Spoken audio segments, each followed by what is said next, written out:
Hello all, welcome back. My name is Tanya Bhandari. आज हम लोग एक नए सब्जेक्ट के बारे में बात करने वाले हैं जिसका नाम है jurisprudence, interpretation and general laws. And obviously और सब्जेक्ट्स के अकॉर्डिंगली सारे सब्जेक्ट्स हमारे 100 मार्क्स के हैं और ये भी हमारा सब्जेक्ट 100 मार्क्स का है। ऑब्वियसली ये भी थ्योरेटिकल सब्जेक्ट है एंड ये हमारा मॉड्यूल 1 में पेपर नंबर 1 है। तो अब हम इस पर्टिकुलर सब्जेक्ट की अगर बात करें तो हम इसमें क्या क्या कवर अप करेंगे। तो बेसिकली हम डिफरेंट काइंड्स ऑफ लॉज के बारे में बात करते हैं, जैसे हमारा civil procedure code, criminal procedure code, limitation act क्या है या लॉ कहाँ से आया, क्या क्या डेफिनेशंस है लॉ की, जो पहले एशियन जूरिस्ट ने क्या क्या डेफिनेशन दी है, स्कूल्स ऑफ लॉ क्या है। तो ये सारा मिक्स एंड मैच है, लेकिन ये प्रॉपर लॉ ही है आपका। तो अब क्या है कि क्योंकि हमारा मॉड्यूल 1 में हमारा एक प्रैक्टिकल एंड बाकी थ्योरेटिकल सब्जेक्ट्स हैं, ऐसा ही है ना। तो कई बच्चों का पता है ये कहना होता है कि हमें ना मैम हमारे लॉ सब्जेक्ट में इंटरेस्ट नहीं आ रहा, काफी डिफिकल्ट लग रहा है, जबकि कंपनी लॉ बहुत इंटरेस्टिंग है। ठीक है, और setting up of business entities में भी आप देखेंगे ना, ज्यादा ऑलमोस्ट सारा कंपनी लॉ ही है, लेकिन क्या है, कंपनी लॉ एक वाइडर पिक्चर में है, सेटिंग अप ऑफ बिजनेस में आपको थोड़ा थोड़ा टॉपिक्स में कवर किया गया है। लेकिन अगर हम jurisprudence, interpretation and general laws की बात करें तो नाम से ही समझ में आता है कि हम जर्नल लॉज के बारे में बात करेंगे। इंटरप्रिटेशन स्किल्स भी हम इसमें देखते हैं, क्योंकि हमें लॉ को सही तरीके से इंटरप्रेट करना होता है। एंड आपका तो कर्म धर्म क्या है, आप सीएस हो तो आपको क्या करना है, आपको हमेशा लॉ से ही डील करना है। तो ठीक है, इसमें कुछ ऐसे टॉपिक्स भी हैं जो काफी ड्राई हैं, जिसमें शायद आपका इंटरेस्ट थोड़ा ऊपर नीचे हो सकता है, क्योंकि उसमें क्या है, डेफिनेशंस ही हैं, पहले क्या होता था, किस बेसिस पे आया, वो सारी बातें हैं। लेकिन मैं अपने 100% एफर्ट से यही ट्राई करूंगी कि आपको वो भी टॉपिक इंटरेस्टिंग लगे। एंड अब ये है कि क्योंकि प्रैक्टिकल सब्जेक्ट पे क्या होता है ना कि बच्चे ज्यादा ध्यान देते हैं। क्यों? क्योंकि उसमें फिगर्स जब आप सॉल्व करते हैं ना क्वेश्चन, चाहे वो टैक्स का हो चाहे अकाउंटिंग का हो, तो फिगर्स जब आंसर्स मैच होते हैं तो एक अच्छी फील आती है कि हमारे तो आंसर्स मैच हो गए, हमें तो आने लग गया है। दैट्स परफेक्टली गुड, क्योंकि एक ह्यूमन साइकोलॉजी है। फिर हम क्या करते हैं, वही सब्जेक्ट को वही पढ़ते रहते हैं एंड लॉ को हम इग्नोर कर देते हैं। बट आपको ऐसा नहीं करना है, क्योंकि आपका तो कोर एरिया ही क्या है, लॉ है। आपका प्रैक्टिकल सब्जेक्ट्स ठीक है, आपको नॉलेज के लिए दिए गए हैं, आप आगे काम भी कर सकते हैं, मैं ऐसे नहीं बोल रही हूँ, बट बेसिकली कंपनी सेक्रेटरी क्या करता है, लॉ से ही डील करता है। लॉ को इंटरप्रिटेशन स्किल्स आपकी अच्छी होनी चाहिए। तो मेरी एडवाइस यही होगी कि आप प्रैक्टिकल सब्जेक्ट को शुरू करने से पहले कुछ अपना लॉ के कुछ चैप्टर्स कंप्लीट कर लीजिए, जिससे कि आप फिर से ट्रैक में आ सकें। क्योंकि जब आप एक बार प्रैक्टिकल करने लग जाते हैं ना, तो फिर थ्योरेटिकल सब्जेक्ट्स पे ज्यादा ध्यान देने का मन नहीं करता है। तो हमें ऐसी गलती नहीं करनी है जिससे बाद में हमें रिग्रेट हो। आपको पता है आपकी कैपेबिलिटीज क्या है, कैसे आपको कौन से सब्जेक्ट इंटरेस्टिंग लगते हैं, किस तरीके से अपना टाइम डिवाइड करना है। एंड अभी हमने टाइम डिवाइड की बात करी ना, तो उससे मुझे ध्यान आया, क्योंकि कई बच्चे बोलते हैं मैम क्या टाइम टेबल फॉलो करें। तो आप एक बात बताओ, मेरे टाइम टेबल बताने से क्या आप वो एग्जैक्टली फॉलो कर पाएंगे? बिकॉज मेरा हो सकता है लाइफस्टाइल अलग है, मेरा रूटीन डेली बेसिस का अलग है, आपका अलग हो सकता है। तो मैं अपना अगर टाइम टेबल बना रही हूँ तो मैं अपने रूटीन को देख के बनाऊंगी, है ना, कि मैं सुबह क्या करती हूँ, कितने बजे मैं किस पर्टिकुलर चीज को डिवोट करना चाहूंगी, मेरा इंटरेस्ट क्या है। मैं हो सकता है पहले वो चीज सब्जेक्ट उठाऊं जिसमें मुझे ज्यादा इंटरेस्ट हो, या ऐसे सब्जेक्ट कवर अप पहले कर लूं जो मुझे शायद थोड़े डिफिकल्ट लगते हो, कि ये हो जाए, फिर इंटरेस्ट जिसमें है वो तो ऑटोमेटिकली करना चाहेंगे। तो मेरे टाइम टेबल बताने से आपको कोई फायदा नहीं होगा। बिकॉज मैं चाहूँ तो एक वीडियो अपलोड कर सकती हूँ, बट उसका कोई फायदा नहीं है, क्योंकि आप अगर यूट्यूब में जाएंगे ना और टाइम टेबल डालेंगे, आपको आपके पास हंड्रेड्स ऑफ वीडियोस होंगी जो यही इसी के बारे में बात कर रहे होंगे। ठीक है, वो गलत नहीं है, आप उनसे उनके वीडियोस सुन के आप ये जरूर समझ सकते हैं कि कैसे टाइम मुझे अलॉट करना है, कितने आवर्स बेसिकली मुझे पढ़ाई को देने ही देने हैं। देखो, अगर मुझसे पर्सनली पूछो तो आपको 10 आवर्स तो देने ही चाहिए। अगर कोई अभी से 10 आवर्स नहीं दे रहा है तो वो आगे 12 तो बिल्कुल ही नहीं दे पाएगा, कि अभी नहीं, ठीक है, धीरे धीरे मैं 12 घंटे में एग्जाम से एक महीना पहले पढ़ना स्टार्ट कर दूंगी वो बहुत है, तो ऐसा नहीं होगा। अब आपका लेवल क्या है, एग्जीक्यूटिव लेवल है, आपने एंट्रेंस टेस्ट अपना फाउंडेशन जो भी था आपने क्लियर करके आप इस लेवल पे आ गए हो, एंड आपका हार्डवर्क है जो आपको यहाँ लेके आया है। तो प्लीज अपने जितना आपने हार्डवर्क अपने प्रीवियस लेवल में किया था वही सेम करके आपको इसकी डिग्री लेनी है, बिकॉज ट्रस्ट मी ये कोर्स सबसे बेनिफिशियल कोर्स है, सबसे रेप्यूटेटेड कोर्स है। इसकी वैकेंसीज आप देखोगे ना, चाहे वो ट्रेनिंग की हो चाहे जॉब पर्सपेक्टिव से भी बात करो, देखो जितने मुंह उतनी बातें, है ना, ये हमें पता है। हर किसी का बोलना, हर किसी की ओपिनियन अलग हो सकती है। कोई बोलता है मार्केट में जॉब्स नहीं है और कोई बोलता है। तो वो आप पे डिपेंड करता है कि आपके अंदर स्किल्स कितनी है जो आप किसी जॉब को ग्रैब कर पाओ। तो हमारा व्हाट्सएप ग्रुप भी आप उसमें ज्वाइन करके आप देखोगे कितनी वैकेंसीज ट्रेनिंग की हम रोज पोस्ट करते हैं, ठीक है। तो क्यों, ये क्या बता रहा है कि रिक्वायरमेंट है तभी तो वैकेंसीज आ रही हैं, अगर रिक्वायरमेंट ही नहीं होती तो वैकेंसीज आने का वो सवाल ही नहीं था। तो ऐसा बिल्कुल नहीं सोचना है, अपना पूरा हार्डवर्क करके आपको कंपनी सेक्रेटरी बनना ही है। अपने आप को समझो कि मैं हूँ और मुझे ये जो पूरा लॉ हम पढ़े मुझे खुद इंटरप्रेट करना है। तो आप कैसे करोगे, आप अपनी स्किल्स को यूज करोगे ना, तो स्टार्टिंग से ही वही रखिए मुझे अपने दिमाग में कि मैं हूँ कंपनी सेक्रेटरी और मुझे ये सारी चीजें अच्छे से आती हैं। तो आपका इंटरेस्ट भी बनेगा, पॉजिटिव अप्रोच रहेगी, तो आप इजीली एग्जाम्स में भी इजीली अच्छे तरीके से आप पास हो पाओगे। तो चलिए अपने चैप्टर नंबर 1 को स्टार्ट करते हैं। हमारा चैप्टर नंबर 1 क्या है, सोर्स ऑफ लॉ। अब नाम से मुझे समझ में आता है कि किस बारे में बात कर रहा है, कि हम लॉ लॉ हम कितना ये टर्म जर्नली भी यूज करते हैं, लेकिन ये जो लॉ है इसको कैसे डिफाइन किया गया है, अलग अलग एशियन टाइम्स में कैसे डिफाइन किया गया था, ये आया कहाँ से, बनता कैसे है लॉ। अगर मैं आपसे पूछूं ना कि लॉ कैसे बनता है, तो शायद आपका ये कहना होगा कि वो सबको पता है कि बिल पास होते हैं, ये नहीं पूछ रही हूँ मैं, बट लॉ का पर्पस क्या है। हम बोल सकते हैं कि लॉ हमारे सोशल वेलफेयर के लिए बनाया जाता है, ठीक है, जिससे हमारी इकोनॉमी में एक वेल इस्टेब्लिश तरीके से काम हो सके, इक्वालिटी के साथ काम हो सके, कुछ भी डिस्क्रिमिनेशन नहीं हो। तो इसके लिए तो लॉ लाया जाता है कि अगर कुछ भी कोई कॉन्ट्रोडिक्ट करता है तो उसको पनिशमेंट मिलती है। अब देखो कितने अलग अलग तरीके के लॉज आए हैं, वो क्यों आए हैं, क्योंकि उसकी डिमांड थी। हम लोग ये जो भी लॉ हम पढ़ते हैं उसकी कहीं ना कहीं नीड अराइज होती है, हुई होती है, इसीलिए वो लॉ आता है। अब आपको पता है कि कैसे हैकर्स चीजों को हैक कर लेते हैं, आपके बैंक डिटेल्स को भी कितना फ्रॉड होता है, तो उसके लिए क्या हुआ, साइबर क्राइम आया। देन हमें अब क्योंकि आपको पता है ना ई कॉमर्स कितना कितने वाइड आप बोल सकते हो वाइट पेज से स्प्रेड हो रहा है, ठीक है। तो ई कॉमर्स के लिए आईटी एक्ट आया कि कैसे गवर्न किया जाए, कैसे चीजों को सही तरीके से रेगुलेट किया जाए, जिससे कि हर चीज जिस चीज के लिए वो बना है उसी के लिए यूज हो, कोई भी इसका मिस यूज ना कर पाए, ठीक है इसकी। ठीक है, अब ये है कि लॉ जो है हो सकता है सबको डिफाइन करने का इसका एक अलग मोटिव हो, अलग अलग डेफिनेशंस हो सकती हैं जो हम इस चैप्टर में भी पढ़ेंगे। इसमें हम बेसिकली क्या पढ़ेंगे, डेफिनेशंस पढ़ेंगे। देन हम क्रिटिसिज्म ऑफ थ्योरीज भी देखेंगे कि कैसे स्कॉलर्स की जो थ्योरी आई थी फॉर लॉ उनको कैसे क्रिटिसाइज किया गया, कि उनमें क्या ऐसी चीजें थी जो सही नहीं थी। तो क्रिटिसिज्म ऑफ थ्योरीज भी पढ़ेंगे, डेफिनेशंस ऑफ लॉ भी पढ़ेंगे, और काफी चीजें हम इस चैप्टर में कवर अप करेंगे। अगेन ये क्या है, एक थोड़ा ड्राई चैप्टर है, बट जितना आप मेरे साथ साथ पढ़ लेंगे ना आप उतना अच्छी तरीके से इसको समझ पाएंगे। एंड कई बच्चे क्या करते हैं कि सोर्स ऑफ लॉ छोड़ के जा रहे हैं, ऐसा आपको एटलीस्ट नहीं करना है। I am not talking about your friends, ठीक है, आपको नहीं करना है, क्योंकि इसमें से एटलीस्ट 8 मार्क्स का क्वेश्चन आएगा ही आएगा, ठीक है, आता ही है।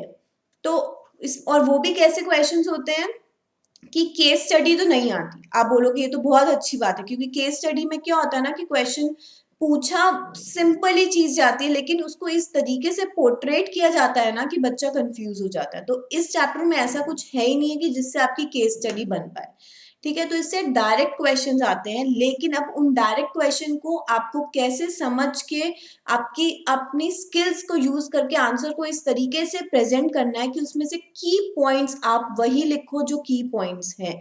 ठीक है। तो राइटिंग पैटर्न हमें प्रैक्टिस करना, बिकॉज डिस्क्रिप्टिव इसमें आंसर्स आपको लिखने होंगे, केस स्टडी नहीं आता है। तो चलिए स्टार्ट करते हैं। अब पहले इसमें क्या दिया है, नेचुरल स्कूल के बारे में यहाँ पे बात की गई है कि कैसे, अब हम डिफरेंट स्कूल्स के बारे में बात करेंगे। ठीक है। तो नेचुरल स्कूल सबसे पहला है। तो नेचुरल स्कूल से मुझे क्या समझ में आ रहा है, देखो नाम से समझ में आ रहा है ना कि नेचुरल है। नेचुरल है मतलब इन्होंने बोला law is not man made. नाम से ही हमें समझ में आ गया, नेचुरल बोल रहे हैं तो मतलब मैनमेड नहीं है। तो क्यों नहीं है, ये बोलते हैं कि हमारे एक्चुअली जो ह्यूमन राइट्स हैं ये बाय बर्थ हमें दी जाती हैं। ठीक है। ये कोई मैनमेड चीज नहीं है। तो जो मेरी राइट है, मेरा अधिकार है, वो मुझे स्टार्टिंग से मिल रहा है। किसी ने भी मुझे कोई अधिकार मेरा देता नहीं है, बट बाय बर्थ मेरी उस पर राइट है। तो ये बोलते हैं उन सब सारी चीजों का ध्यान में रख के नेचुरल स्कूल क्या बोलता है कि लॉ इज नॉट मैनमेड।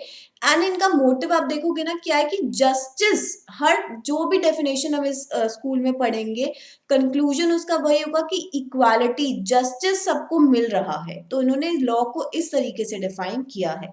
तो under this school of law, under this school fall most of the Asian definitions given by Roman and other Asian jurist. Jurist means जजेस। ठीक है। Ulpian defined law as art और science what is equitable and good. इन्होंने क्या बोला कि law क्या है, आप कहीं उसको चाहे आप आर्ट बोलो चाहे उसको साइंस बोलो, साइंस हमें पता है ना, आर्ट और साइंस, चाहे वो आप उसको आर्ट की तरह इंटरप्रेट करो चाहे आप उसको साइंस की तरह इंटरप्रेट करो जिसके पीछे लॉजिक्स रीजनिंग कुछ भी बोलो, लेकिन अल्टीमेट मोटिव क्या होता है, वो सबके लिए इक्वल है और सबके लिए एक इक्विटेबल बेनिफिट लेके आता है। ठीक है। तो इन्होंने लॉ को इस तरीके से डिफाइन किया। ऐसे ही आप अदर अदर बात करोगे तो उन्होंने क्या बोला, highest reason implanted in nature. Law क्या है, एक हाईएस्ट सुपीरियर रीजन है हमारे एक्चुअली ह्यूमन राइट्स जो हैं, जो स्टार्टिंग से ही हमें मिली है, उसको गवर्न करने के लिए लॉ आया। तो उन्होंने क्या बोला कि ऐसी राइट्स जो ऑलरेडी एग्जिस्ट करती हैं बाय बर्थ, मेरे को बाय बर्थ मिली हैं, तो वही उन सबको गाइड करने के लिए हाईएस्ट रीजन ही मेरा वही है कि उसको गाइड करने के लिए एक बेटर तरीके से, जिससे कुछ भी अनइक्वालिटी ना हो, सबको इक्वल ट्रीटमेंट मिले, उस इनका कहना ये था कि ये लॉ है। एक प्रॉपर तरीके से सबको गाइडेंस प्रोवाइड करना इन्होंने बोला कि लॉ है। देन अब देखो इसमें ये सारे जो नाम है ना शायद ही आपको याद रहे, बिकॉज इनकी ज्यादातर रेलेवेंस नहीं है, बिकॉज एग्जाम में ऐसे क्वेश्चंस नहीं आते हैं। कुछ मैं आपको नाम बताऊंगी जिनसे क्वेश्चंस आए हुए हैं और आने के भी चांसेस हैं, जैसे कि सैल्मंड, सैल्मंड से क्वेश्चंस आते हैं। एंड आपको कुछ नाम ऐसे हैं कि जो आपको याद करने होंगे, उन्होंने क्या कहा है अपनी थ्योरी में, क्या की पॉइंट्स थे, तो वो सब हमें ध्यान में रख के अपने आंसर्स में लिखना होगा। देन अगर हम फर्दर बात करें तो इसमें क्या लिखा है, इन ऑल दीज डेफिनेशंस, जितनी भी एशियन डेफिनेशंस हैं सब में क्या बोला गया कि justice is the main and guiding element of law. देखो अगर लॉ को हम जर्नल बात करें ना, तो लॉ का मतलब क्या है, बेसिकली रूल्स एंड रेगुलेशंस जो एक कम्युनिटी को फॉलो करनी होती है। ठीक है। और अगर नहीं करते हैं तो फिर पनिशमेंट या पेनल्टीज भी होती हैं। जैसे कंपनीज एक्ट है, उसमें अगर आप क्या कुछ भी अगर कंप्लाइंसेस टाइमली नहीं करते हो या फिर आप अगेंस्ट जाते हो, तो आपको क्या, आपको फाइन, पेनल्टीज, पनिशमेंट, ये सारी चीजें होती हैं। तो ऐसे ही लॉ क्या है, बेसिकली रूल्स एंड गाइडलाइंस हैं जो हम सबको फॉलो करनी होती हैं। तो अब उसका पर्पस क्या होता है कि कोई भी एक अनड्यू एडवांटेज ना ले। ठीक है। अपनी पावर की, अपने पोजीशन की अनड्यू एडवांटेज ना ले, बेसिकली इसी को रेगुलेट करने के लिए लॉ बनता है। तो इन्होंने बोला कि जो भी ऊपर डेफिनेशंस हैं उनमें सबसे गाइडिंग फैक्टर क्या है कि जस्टिस प्रोवाइड करना। ठीक है। Then Asian Hindu view was that law is the command of God। अब इन्होंने तो यही बोल दिया कि लॉ क्या है, इन्होंने बोल दिया लॉ तो कमांड ऑफ गॉड है and not of any political sovereign. Sovereign means कोई भी गवर्नमेंट, जो गवर्नमेंट आपकी रूल कर रही है वो नहीं, उनका कोई कमांड नहीं है, लेकिन हमारा क्या है, कमांड ऑफ गॉड है। उनके उनके बनाए रूल्स एंड रेगुलेशंस की बात ना करके बोलते हैं कि लॉ तो एक ऐसी चीज है जो यूनिवर्सली सबको एप्लीकेबल है, ना ही किसी पॉलिटिकल पार्टी की इन्होंने बात करी है कि ऐसा नहीं कि जो पार्टी अभी, जो भी रूलर या पार्टी उस टाइम पे रूल कर रहा है उसके हिसाब से नहीं, ये यूनिवर्सली सबको एप्लीकेबल होता है। Then everybody including the ruler is bound to obey it. हम समझ में आया ना कि पोजीशन से मुझे कोई फर्क नहीं पड़ता है, लॉ सबके ऊपर इक्वली एप्लीकेबल है क्योंकि जस्टिस हर किसी को मिलेगा चाहे वो किसी भी पोजीशन पे हो। Thus, law is a part of dharma. The idea of justice is always present in Hindu concept of law. Salmon, अब ये आपको प्लीज इसको हाईलाइट करिए बिकॉज यहाँ से क्वेश्चंस आते हैं एग्जाम में, ठीक है। सैलमन ने क्या बोला, द प्रोमिनेंट, ये कौन थे, जैसे अभी हमने जिनकी बात करी वो एशियन लॉ थिंकर्स थे, ठीक है, एशियन जूरिस्ट थे, लेकिन सैलमन क्या है, मॉडर्न नेचुरल लॉ थिंकर है। इन्होंने कैसे डिफाइन किया कि लॉ क्या है, द बॉडी ऑफ प्रिंसिपल है जो कि recognise and applied by the state in the administration of justice. अब इस डेफिनेशन, ये बहुत इंपॉर्टेंट डेफिनेशन है। अगर कुछ भी कोई आपको एग्जाम में एक लाइन भी दी जा सकती है और फिर बोल सकते हैं एक्सप्लेन, ठीक है, तो आपको इस डेफिनेशन को 3 पार्ट्स में डिवाइड कर लीजिए। फर्स्ट हमने क्या बोला, लॉ क्या, इन्होंने बोला एक ऐसी बॉडी ऑफ प्रिंसिपल है जो कि recognised and applied by state है। स्टेट कौन, कि जो भी उस पर्टिकुलर टाइम पे हमारी सॉवरेन पार्टी गवर्न करती है वो इस पर्टिकुलर लॉ को, उन सेट ऑफ प्रिंसिपल्स को क्या करती है, अप्लाई करती है, किस लिए, जिससे कि जस्टिस प्रोवाइड हो। तो बॉडी ऑफ प्रिंसिपल्स, सेकंड क्या हो गया, recognise and applied by state, and third क्या हुआ हमारा, एडमिनिस्ट्रेशन ऑफ जस्टिस को सही तरीके से जस्टिस प्रोवाइड करने के लिए जो काम करे जाते हैं वो लॉ है। In other words, law consists of rules recognized and acted upon by courts of justice. It may be noted that there are two main factors of definition. पहला, first, that to understand law, one should know its purpose.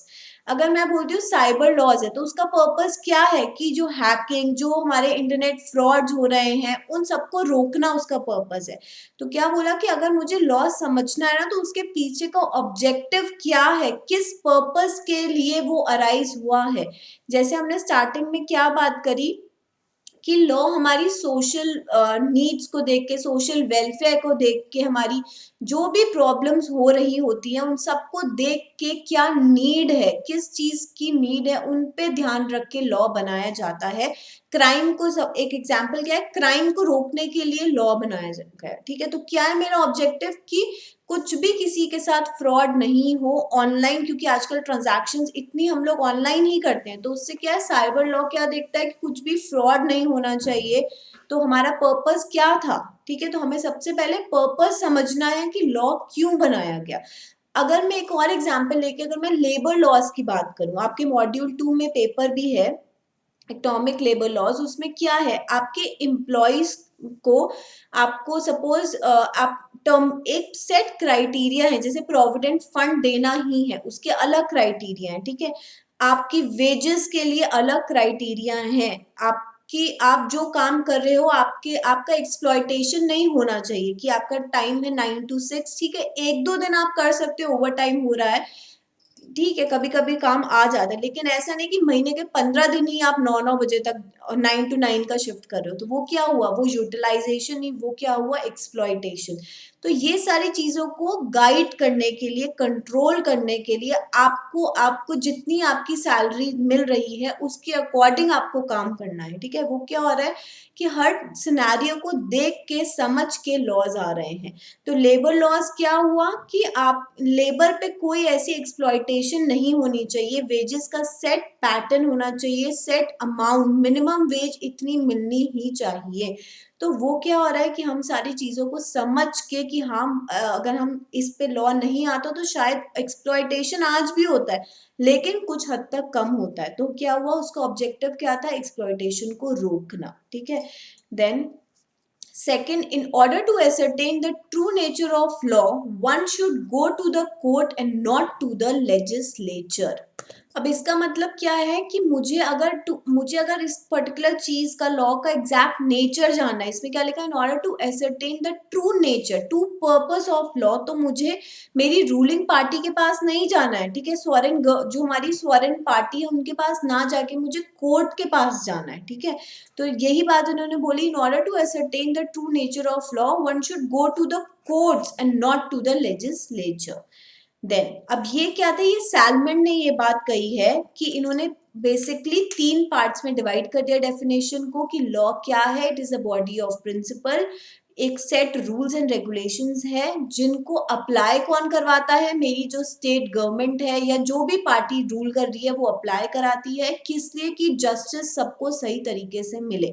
क्योंकि ये modern law thinker थे तो इनकी definition भी कुछ terminologies हम देख, पहले डेफिनेशन क्या था जो हम एशियन पढ़े थे कि law is a command of God, ठीक है। अब ऐसा कुछ नहीं, क्योंकि ये मॉडर्न लॉ थिंकर हैं। तो आपको ये चीजें याद रखनी कि सैलमन ने क्या कहा, उनका पर्पस क्या था, वो मॉडर्न लॉ थिंकर थे। आप अपने आंसर में ऐसे फ्रेम करेंगी जैसे यहाँ पे लिखा है कि Salmond is the prominent modern natural law thinker and define law as, ये आपको डेफिनेशन याद होनी चाहिए, बिकॉज एग्जाम में आप कुछ तो जो उन्होंने वर्डिंग्स कहे हैं वो तो लिखना जरूरी है ना, ठीक है, मैं मान सकती हूँ आगे की बात आपको शायद नहीं याद रहे, लेकिन ये वर्डिंग्स आपके आंसर में आने चाहिए।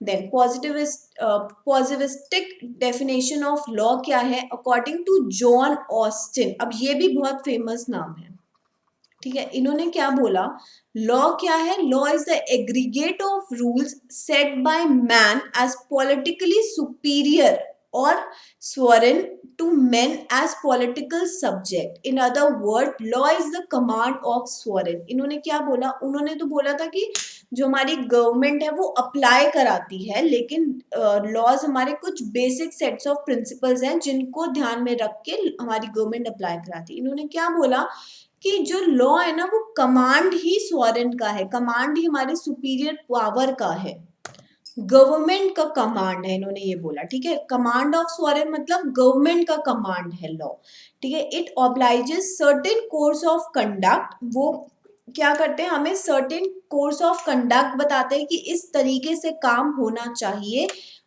और impose a duty and is backed by sanction. Sanction मतलब कि इफ लॉ, मैं यहां पे लिख भी देती हूं, if law is not followed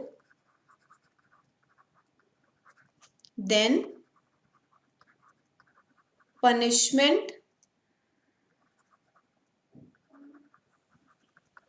will be given, will be given. अब इन्होंने बोला क्योंकि ये कमांड ऑफ गवर्नमेंट होता है, यहां पे आप ये भी लिख लीजिए, कमांड ऑफ गवर्नमेंट। उन्होंने बोला क्योंकि ये कमांड ऑफ गवर्नमेंट है और वो क्या करती है, आपको एक सेट कोड ऑफ कंडक्ट बताती है, उसके दायरे में रह के ही आपको काम करना होता है, आपके ऊपर वो एक ड्यूटी है कि आप उसके बाहर काम नहीं कर सकते हो, और अगर करते हो तो फिर उनके पास इतनी पावर है, हमारी गवर्नमेंट के पास इतनी पावर है कि वो आपको पनिश कर पाए। तो इट्स बैक्ड बाय सैंक्शन, मतलब if the law is not followed then punishment will be given. Then देखो अब पॉजिटिविस्टिक में क्या हुआ, एक तो जॉन ऑस्टिन हो गए, ठीक है, सेकंड क्या है, केल्सन। ये पॉजिटिविस्टिक डेफिनेशन के अंदर 2 लोग आ रहे हैं, ठीक। बट हमारे नेचुरल स्कूल की बात करें उसमें और भी आ रहे, एशियन जूरिस्ट भी आ रहे थे, लेकिन मॉडर्न लॉ थिंकर कौन थे, सैलमन थे। तो हमें ये बेसिक चीजें ना शुरू से क्लियर करके चलनी है। देन केल्सन ने क्या बोला, Kelsen gave a pure theory of law. According to him, law is normative science. The legal norms are ought norms as distinct from is norms of physical and natural science. तो इनके according क्या था कि normative science, इन्होंने क्या बोला कि जो ऑलरेडी मेरी सोसाइटी में सेट स्टैंडर्ड्स हैं, देखो कुछ चीजें हमें पता है सही है, वो क्या है, वो सबके लिए सही, एक सेट स्टैंडर्ड बने हुए हैं, ठीक है, और हमें पता है कुछ चीजें गलत है। तो जो ऑलरेडी सेट बेंचमार्क है, जो ऑलरेडी सेट क्राइटेरिया है, उनको ध्यान में रख के ही चीजें होनी चाहिए, ठीक है। हम इसमें इन्होंने क्या बोला कि लॉ डज नॉट नहीं, यहाँ पे द लीगल नॉर्म्स और ought norms as distinct from is, जो आज है उसकी बात नहीं है, जो स्टैंडर्ड ऑलरेडी सेट है हम उनसे कंपेयर करके चलते हैं, इसलिए इन्होंने यहाँ पे नाम इस पर्टिकुलर केल्सन की थ्योरी को प्योर थ्योरी ऑफ लॉ भी बोला जाता है, क्योंकि ये क्या बोल रहे हैं कि जो ऑलरेडी सेट स्टैंडर्ड है हमें वही फॉलो करने हैं, जो आज हो रहा है उससे कोई मतलब नहीं है, जो पहले इस्टेब्लिश्ड है वही चीज फॉलो होगी। तो law does not attempt to describe what occurs but only prescribes certain rules. The science of law to Kelsen is knowledge of hierarchy of normative relations. All norms derive their power from ultimate norm called grunt norm. अब यहाँ पे इन्होंने word term use किया grunt norm. अब इसका meaning क्या है? Grunt norm का मतलब हमारा जो फंडामेंटल नॉर्म है, फंडामेंटल नॉर्म मतलब कि इंडिया में जितने भी लॉज अभी तक बने हैं या आगे भी जो बनेंगे वो हमारे कॉन्स्टिट्यूशन ऑफ इंडिया को ध्यान में रख के ही बनते हैं, उसके अकॉर्डिंग ही बनते हैं। कुछ भी ऐसा नहीं होता है जो वॉयलेट उससे हो, ठीक है, कॉन्ट्रडिक्ट भी हो।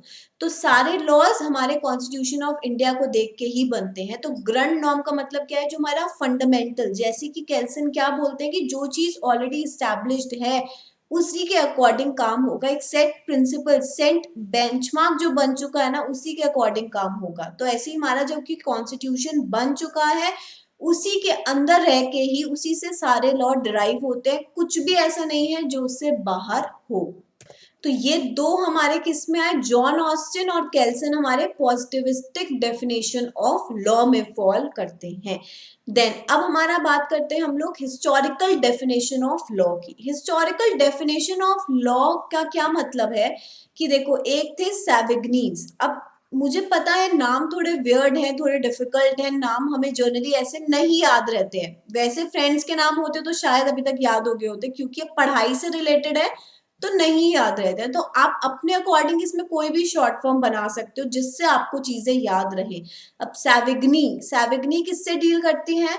Historical definition of law. तो आप जर्नली मॉडर्न नाम के तौर पे इसको सैविस या सावित्री, क्योंकि एक बहुत पुराना नाम है, वो हिस्ट्री में चलता था पुराने, तो आप कैसे कनेक्ट कर सकते हो कि सैविग्नी से हिस्टोरिकल, इसको किस में डिफाइन किया था? हिस्टोरिकल डेफिनेशन ऑफ लॉ में। तो ये कुछ मेरे तरीके हैं आपको शॉर्टकट्स बताने के, बाकी आप अपने तो ऑब्वियसली डिस्कवर करते ही हैं, पर करना भी चाहिए क्योंकि चीजें हमें बस याद रहनी चाहिए, चाहे वो कैसे भी याद हो। तो Savigny's theory of law can be summarised as follows. इन्होंने क्या बोला? That law is a matter of unconsciousness and organic growth. इन्होंने बोला कि लॉ, ये इनका मानना क्या है कि लॉ कोई एक नेचुरल प्रोसेस से बनता रहता है, जो चीजें सामने आती रहती है उनको देख के लॉ बनता रहता है, कोई भी प्लान्ड मूव नहीं रहता कि अब इस पे लॉ बनाएंगे, नेक्स्ट हमारा एक पर्टिकुलर और चीज पे लॉ बनेगा, ऐसा नहीं है। एक बहुत नेचुरल तरीके से लॉ बनता है, कुछ भी पहले से सोच के लॉ नहीं बनाया जाता, जो जो सिचुएशन सामने आती है नेचुरली उस पे लॉ बनते जाते हैं, तो इसीलिए हम उसको ऑर्गेनिक ग्रोथ बोलते हैं। Therefore, law is found and not made, and इसी रीजन से हम ये लाइन बोलते हैं कि लॉ फाउंड होता है, नॉट मेड। मेड अगर हम क्यों ऐसा बोला गया? अगर हम ये बोलते हैं ना कि लॉ इज मेड, तो मतलब हम कोई चीज पहले से सोच के चल रहे हैं और फिर उस पे लॉ बना रहे हैं, जबकि ऐसा नहीं है। जो सिचुएशन सामने अराइज होती रहती है, फाउंड होती रहती है, उस पे लॉ बनता है, तो इसीलिए law is found and not made. Then second क्या है? Law is not universal in its nature, like language it varies with people and age. देखो, आपको पता है हर कंट्री का लॉ अलग है, ठीक है, इंडिया का अलग है, यूएस का अलग है, हर कंट्री का लॉ अब उसकी सिचुएशन देख के बनता है। तो यूनिवर्सल ऐसा नहीं है कि जो लॉ यहाँ है वो वही लॉ वहां होगा। तो लॉ इज नॉट यूनिवर्सल। जैसे हमारी एज वैरी करती है एक दूसरे से, ऐसे ही country to country, time to time law में चेंजेस भी तो आते हैं ना। ये भी हमें ध्यान रखना है कि law is not static, law is dynamic, क्योंकि जैसे जैसे चेंजेस आते हैं, आप इससे भी कनेक्ट कर सकते हो, क्योंकि हमने ऑलरेडी बोला कि ऑर्गेनिक ग्रोथ है इसमें, ठीक है। ऑर्गेनिक ग्रोथ मतलब एक नेचुरल प्रोसेस से बढ़ा है, तो जो भी नेचुरली इन्वायरमेंट में या हमारे आसपास के इन्वायरमेंट में बताते हैं कि चेंज आता है, तो उसी के अकॉर्डिंग लॉ भी मोल्ड हो जाता है। मोल्ड हो जाता है मतलब अमेंडमेंट्स आते हैं। वो क्यों आ रहे हैं? क्योंकि लॉ डायनेमिक है, स्टैटिक नहीं है। वैसे ही लॉ इज नॉट यूनिवर्सल, हर एक लॉ सब पे अप्लाई नहीं करता है। Then customs not only precedes legislation but it is superior to it. इन्होंने बोला कि जो हमारे रीति रिवाज, जो हमारे कस्टम्स है ना सोसाइटी के, पर्टिकुलर रिलीजन के, वो सबसे ऊपर है। ना ही कोई लेजिस्लेटिव पावर आके कुछ बोलती है वो ऊपर होगा, बट इन्होंने कस्टम्स को इम्पोर्टेंट दी है कि हमारे जो भी हमारे पर्टिकुलर, अगर हम बोलें किसी भी रिलीजन के जो भी कस्टम्स है वो ऊपर है, ना ही कोई और रूल्स एंड रेगुलेशन। तो law should always conform to the popular consciousness. जितने ज्यादा लोग उस चीज को अग्री करते हो ना, उसके बेसिस पे लॉ बनना चाहिए। ना ही कोई ऐसा नहीं कि आप सुपीरियर पोजीशन पे हो और आपके अकॉर्डिंग चीजें ठीक हैं तो आप उस पे लॉ उठा के बना दो, ऐसा नहीं है। हमें हर एक का व्यू देखना चाहिए और हमारे ये नेशनली सबके एक लेवल पे वेलफेयर के लिए लॉ बनना चाहिए। देन फिर आगे क्या बोला इन्होंने, that law has its source in the common consciousness Volksgeist of the people. अब देखो ये मैंने भी प्रोनाउंस गलत किया, ये वॉल्गिस्ट नहीं है। जैसे हमारी फॉक्सवैगन कार आती है, लेकिन फॉक्सवैगन आपने नाम सुना है ना, वो स्टार्ट वी से होता है, लेकिन हम उसको प्रोनाउंस क्या करते हैं, फॉक। अगर आप इसको ब्रेक करो ना वर्ड को, तो फॉक मीन्स यहां तक, फॉक मीन्स पीपल, ठीक है, एंड जस्ट मीन्स विल। तो मतलब लोगों की विल के अकॉर्डिंग लॉ बनता है, जो लोग सब लोग जिस चीज पे अग्री करते हैं उसके अकॉर्डिंग लॉ बनता है। देन फिर उन्होंने क्या बोला, legislation is the last stage of law making and therefore lawyer और the jurist is more important than law. इन्होंने क्या बोला अपनी डेफिनेशन पे कि हमारी जो लेजिस्लेशन है, जो मेरी पर्टिकुलर रूलिंग पावर में जो अभी है, गवर्नमेंट है, उससे भी इम्पोर्टेंट मेरे एडवोकेट्स एंड मेरे जजेस हैं, जो लॉ को मतलब जो चीजों को ध्यान में रख के लॉ बना रहे हैं। तो इन्होंने किसको ज्यादा इंपॉर्टेंस दी है, जजेस एंड हमारे लॉयर्स को, रादर देन लेजिस्लेशन को। तो ये तो बहुत इजी डेफिनेशन थी, ठीक है। अब इजी डेफिनेशन आप कैसे याद करोगे, देखो सैविग्नीज ने हिस्टोरिकल डेफिनेशन ऑफ लॉ दी, उसमें कितने पॉइंट्स थे, 2 इधर एंड हम लोग 3 हमने इस पेज में पढ़े थे। क्या बोला कि लॉ इज नॉट यूनिवर्सल, ठीक है, law is not man made. ये मैं क्या बोल रही हूँ, ये मैं आपको जैसे हम फ्रीक्वेंसी में बोलते जाते हैं ना, कोई चीज हमें समझ में आई, लेकिन आपको कीवर्ड्स आपके आंसर में आने चाहिए। जैसे कि law is the matter of unconsciousness and organic growth. तो ये चीज आपके एग्जाम में, आपके आंसर में आनी चाहिए। अब इससे क्या आगे तो ऑब्वियसली इजी लाइन है, तो आप लिख सकते हो that law is found and not made. Then law is universal in its nature. भले आपको ये आगे की लाइन याद हो ना हो कि like languages, like language it varies with people and age, ठीक है। तो हमें बेसिक चीज याद होनी चाहिए कि यूनिवर्सल ये जो है ना, ये आना चाहिए हमारे एग्जाम्स में। ऐसे की पॉइंट्स आप देखोगे तो वो हाईलाइट करते रहो स्टार्टिंग से ही, और आंसर्स जब आप प्रैक्टिस भी करो ना, तो कोशिश करो कि वो की पॉइंट्स आपके आंसर में आए। अगर अभी से ही आपको प्रैक्टिस होगी ना, तो एग्जाम्स में आपको बिल्कुल डिफिकल्टी नहीं होगी। देन अब हमारा सोशियोलॉजिकल डेफिनेशन ऑफ लॉ। अब इसमें क्या थे, रॉस्को पाउंड। देखो नाम ठीक है, नहीं समझ में आता कभी कभी, बट जितना आप कोशिश करो, जितने याद हो पाए आपको उतने करने मैंडेटरी हैं। और जो मैंने इनमें इंक्लूड ही नहीं किया, ऑब्वियसली उनसे एग्जाम्स हमारे नहीं पूछा जाता है, तो वो मैंने बेसिकली नाम इंक्लूड नहीं करे, बट जो करे हैं वो उनसे क्वेश्चंस आ सकते हैं। तो उन्होंने क्या बोला, analyse the term law in 20th century background as predominantly an instrument. देखो अगर मैं आपको इसका क्रक्स बताऊं ना, बिकॉज ना पढ़ने में आपको इंटरेस्ट आएगा पूरा की, बट हमें पता होना चाहिए क्या बोलते हैं। इन्होंने क्या बोला है कि predominantly an instrument of social engineering. Social engineering means social welfare. देखो सबका कहीं ना कहीं क्या कहना है कि लॉ हमारा सोशल नीड्स को देख के अकॉर्डिंगली बनना चाहिए, दैट मीन्स सोशल वेलफेयर होना चाहिए।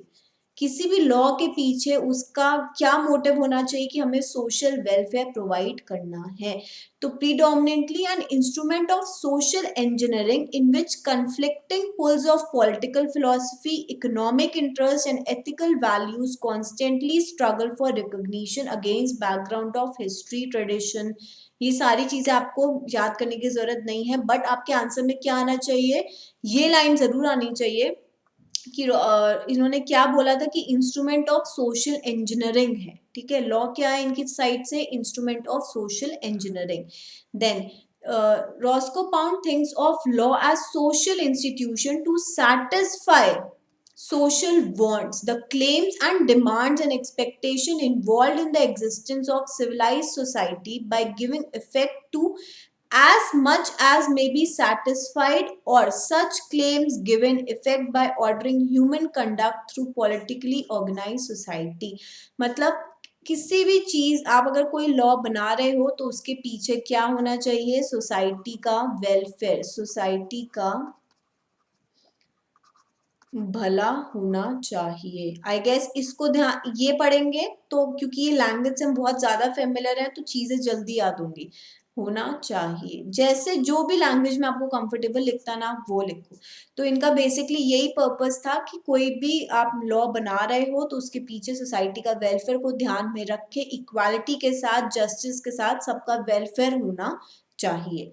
देन हमारा फिर क्या है, रियलिस्टिक डेफिनेशन ऑफ लॉ। इन्होंने क्या बोला कि defines law in terms of judicial process. From above definition, it follows that law is nothing but a mechanism of regulating the human conduct in society. As I told you, law कुछ नहीं है, ऐसी rules and regulations है जिससे हम एक human society के अंदर चीजें सही तरीके से कर पाए, हर चीज को जहां जरूरत है वहां पे अप्लाई कर पाए, जस्टिस को सही तरीके से जिसको रिक्वायर्ड है मिल पाए, हमारी कोई भी पोजीशन की वजह से इनइक्वालिटी नहीं होनी चाहिए, तो यूनिवर्सली सब पे एक जैसा होना चाहिए। तो यही बात, it follows that law is nothing but a mechanism of regulate करना चीजों को, ठीक है। अब कोई चीज तो चाहिए ना जिससे रेगुलेशन हो सोसाइटी में, नहीं तो हर कोई अपने तरीके से काम करेगा, ठीक। So that harmonious cooperation of its member increases and thereby avoid the ruin by coordinating the divergent conflicting interests of individuals and society, which would in its turn enhance the potentialities and variability of society as a whole। इन्होंने क्या बोला कि law हमें चीजों को सही तरीके से रेगुलेट करने के लिए ह्यूमन कंडक्ट, अब क्या आपके आंसर में आना चाहिए, रेगुलेटिंग ह्यूमन कंडक्ट, ठीक है। ये थोड़ा बड़ा हो गया, regulating human conduct in society. अगर इससे क्वेश्चन आता है तो आपके आंसर में आना चाहिए। देखो जो जो लाइन आपको इंपॉर्टेंट लग रही है ना उसमें नंबरिंग करते चलो, 1 2 3 जो भी है, ठीक है। उससे क्या आपको पता है मुझे ये चीज एग्जाम में लिखनी है, बाकी उसमें कुछ भी लिखा है आपको कोई मतलब नहीं है। तो हमें की पॉइंट्स को हाईलाइट करके स्टार्टिंग से चलना है, specially in law, because law में, और वो भी डिस्क्रिप्टिव, जब क्वेश्चन ऐसा होता है ना, क्वेश्चंस हमारे डिस्क्रिप्टिव आते हैं तो उसमें हम अगर हाईलाइट करेंगे ना की अपने की पॉइंट्स, ठीक है, तो हम देखेंगे अगर हमारा आंसर शॉर्ट भी है ना, अब ये बीकॉम तो है नहीं कि हम एक एक डेढ़ पेज के आंसर्स लिख रहे हैं, तो हमारे short answers to the point answers, key points के साथ क्रिस्प आंसर्स होंगे तो आप 5 में से 5 भी मिलने के चांसेस है। ऐसा कोई क्राइटेरिया नहीं है कि फुल मार्क्स नहीं मिलते हैं, ठीक है। तो आपने ये इसको मार्किंग दिया। देन हम ये भी लिख सकते हो दैट हमने ये किया ना कि regulating the human conduct in society so that harmonious, ये भी आप इसको भी मार्क करो, किस लिए, क्योंकि harmonious cooperation of its member increases and thereby avoid the ruin by conducting। ये देखो सेकंड पॉइंट क्या हुआ, harmonious cooperation of its member increases, इसके लिए लॉ इनकी डेफिनेशन में ये सबसे ज्यादा चीज थी। क्यों, क्योंकि यही मेन चीज है हमारी डेफिनेशन की और ये हमारे आंसर में आनी जरूरी है। Then to summarize, following are the main characteristics of law, and a definition to become universal one must incorporate all these elements। क्या क्या, अब इन्होंने एक समराइज कर दिया जितने भी हमारे स्कूल्स थे, हमने क्या क्या पढ़ा, एक नेचुरल स्कूल पढ़ा, एक पॉजिटिविस्टिक स्कूल पढ़ा, उसमें क्या था, दो थे हमारे, ऑस्टिन और केल्सन। देन हमारा हिस्टोरिकल पढ़ा, उसमें क्या था, साविग्नी, ठीक है। देन हमने एक अभी पढ़ा रियलिस्ट डेफिनेशन ऑफ लॉ और एक सोशियोलॉजिकल डेफिनेशन ऑफ लॉ। तो ये आपको प्रैक्टिस के साथ चीजें याद होने लगेंगी। अगर अब हम सम अप करें तो क्या है, Law presuppose a state. The state makes or authorized to make or recognize or sanctions rules which are called law. For the rules to be effective, there are sanctions behind them. देखो उन्होंने क्या बोला कि law क्या है, ऐसा जो state authorise है बनाने के लिए, वो भी हमारे कॉन्स्टिट्यूशन ऑफ इंडिया को ध्यान में रख के, और अगर कोई फॉलो नहीं करता है तो उसके पीछे sanctions behind them, that means punishment आप लिख सकते हो, उसके पीछे पनिशमेंट होती है, जिससे जिस पर्पस के लिए लॉ बना है वो इफेक्टिव हो। ठीक है, अगर लॉ बन रहा है तो उसका रिजल्ट फ्रूटफुल होना चाहिए, इस पर्पस से लॉ बनाया जाता है। Then these rules called laws are made to serve some purpose, मतलब इनका ऑब्जेक्टिव, किसी भी लॉ अगर कोई बना है तो उसका ऑब्जेक्टिव होना बहुत जरूरी है। ऑब्जेक्टिव होता है तो ही लॉ बनता है बेसिकली। द पर्पस कुछ भी हो सकता है, मे बी सोशल पर्पस और it may be simply to serve some personal ends, कुछ भी हो सकता है, कोई डिफाइन नहीं है कि इस बेसिस पे ही लॉ बनेगा। जैसा ही हमने बोला एक ऑर्गेनिक ग्रोथ है, तो चीजों जो जो सर्कमस्टांसेस सामने आते हैं अकॉर्डिंगली लॉ उसके अकॉर्डिंग बन जाता है। Then separate rules and principles are known as law. Such laws may be mandatory, prohibitive, or permissive. A mandatory law calls for affirmative action act as in the case of law requiring payment of taxes. अब देखो यहाँ पे ना तीन चीजें आपको mark करनी है। पहला क्या बोला, मैंडेटरी, दूसरा प्रोहिबिटिव एंड तीसरा परमिसिव। अब इसका मतलब क्या है, देखो मैंडेटरी चीज क्या है, जैसे उन्होंने बोला इनकम टैक्स। क्यों? A mandatory law calls for affirmative act. Affirmative act means ऐसे एक्शंस जो आपके social welfare, society, educational needs के लिए जरूरी है। Not specifically educational need, I am just giving an example. Basically active actions to improve, इसको हम affirmative actions बोल सकते हैं। तो in the case of law requiring the payment of tax, कि आपको पता है कि अगर मेरी सर्टेन लेवल के ऊपर इनकम जाती है तो मुझे इनकम टैक्स पे करना कंपल्सरी है, मैंडेटरी है। ठीक है, तो लॉ को हमने तीन जब चीजों में कैटेगराइज किया, मैंडेटरी हमें समझ में आया, इनकम टैक्स एग्जाम्पल हो गया। सेकंड क्या है, प्रोहिबिटिव, मतलब नेगेटिव चीज, ये सब नहीं करना है, वो रोक लगा रहा है। तो इसमें क्या बोला कि a prohibitive law requires negative conduct as in the case of prohibiting the carrying of concealed weapon or running a lottery।